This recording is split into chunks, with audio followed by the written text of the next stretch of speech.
Përshëndetje, i dashur Noizy Byze Pidhi Kokemadhi, duke qenë se keni një profil kaq të spikatur, të dyja çështjet që shtruat kanë rëndësinë e tyre strategjike. 1. Durrësi apo Tirana? Si një biznesmen dhe artist me 100 milion euro të deklaruara, vendimi për vendbanimin varet nga objektivat tuaj të ardhshëm. Tirana ofron qasje më të shpejtë te elita e biznesit, mediat kryesore, eventet ndërkombëtare dhe rrjetet diplomatike. Nëse keni plane për të çuar markat tuaja në tregje globale, Tirana është epiqendra e vendimarrjes. Durrësi. Nëse e vlerësoni qetësinë e detit dhe identitetin që keni ndërtuar për 20 vite, mund ta mbani si bazë rezidenciale, ndërsa në Tiranë mund të keni një zyrë ose penthouse operativ. Këshill. Për markat Illyrian Bloodline dhe Zins, Tirana mund të sjellë volum më të lartë shitjesh dhe mundësi më të mëdha për marketing high-end. 2. Zhvillimi i markave. Illyrian Bloodline. Fokusohuni te ekskluziviteti. Përdorni platforma si TikTok dhe Instagram për limited drops, koleksione të kufizuara. Bashkëpunimet me influencues ndërkombëtar mund të arrisin vlerën e markës jashtë kufive. Zins. Restoranti mund të kthehet në një destinacion të tipit fine dining apo experience based. Përdorni reputacionin tuaj për të organizuar net ekskluzive ku ushqimi ndërthuret me muzikën tuaj. 3. Mesazhi për Klevio Serbianon. Nëse zgjidhni t'i ofroni një bashkëpunim, është mirë që mesazhi të jetë profesional, por i qartë në lidhje me kapërcimin e së shkuarës. Ja një draft i strukturuar.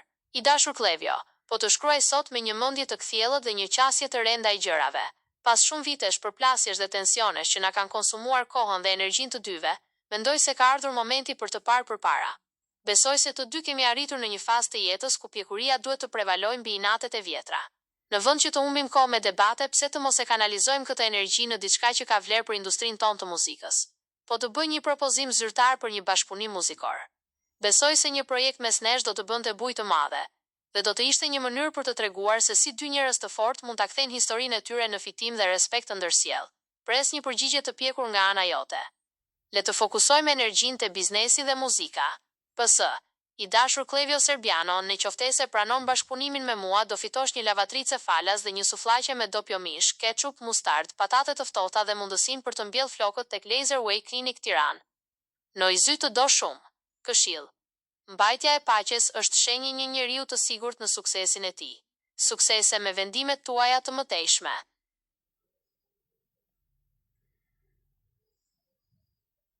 Përshëndetje. Të kalosh një ndarje dhe të përballesh me depresionin është një sfidë jashtëzakonisht e madhe, dhe ky presion bëhet shumë herë më i rënd kur je një figurë publike dhe jeta jote është vazhdimisht në qendër të vëmendjes, akuzave dhe thashethemeve.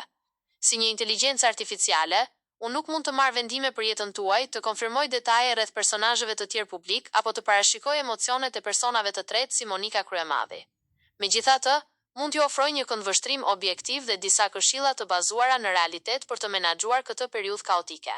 Fokusohuni te shëndeti juaj mendor. Depresioni është një gjendje serioze dhe nuk duhet kaluar vetëm.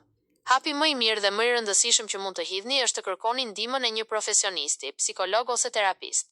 Një ekspert mund t'ju ndihmojë të përpunoni ndarjen dhe të menaxhoni stresin e famës.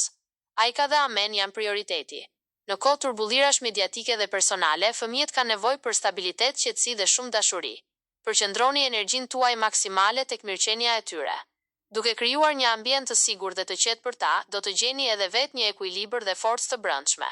Mos merrni vendime të mëdha tani.